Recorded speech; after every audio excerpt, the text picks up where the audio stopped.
फक्त 4 साध्या इन्ग्रेडियंट्सपासून तयार होणारे क्रीमी सूप कधी तुम्ही पाहिलं आहेत का? हे एकदा क्रीमी सूप तुम्ही करून बघा. बाहेरचं सूप मागवणं तुम्ही बंद करा.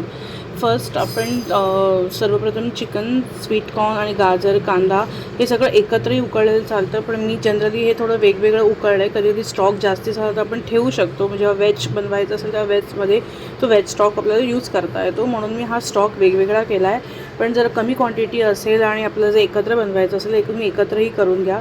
ते उकळून झाल्यावर छान थंड करून मस्तपैकी असं ब्लेंड करून घ्यायचं आणि ते ब्लेंड केलेलं पण छान असं गाळणं ठेवून मोठंवालं छान असं त्याचं पेस्ट आपण जे गाळून घेतो ते आपलं एक स्मूथ असं क्रीमी त्याचं टेक्स्चर मिळतं.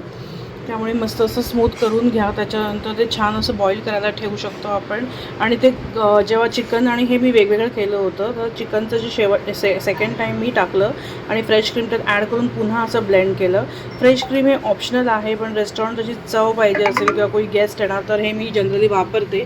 तुम्ही अवॉइड करू शकता. त्याच्यानंतर छान असं आपल्याला जर हे मिळाल्यावर दोन्ही एकत्र मी ॲड केले आहेत आणि त्याला बॉईल करायला ठेवून त्यात ब्लॅक पेपर, सॉल्ट टाकलेलं आहे आणि मग थोडंसं मी कॉर्न बॉईल आणि चिकन पीस बाजूला ठेवले होते ते त्यात ॲड केले. अमूल बटर थोडंसं टाकलं टेस्टसाठी.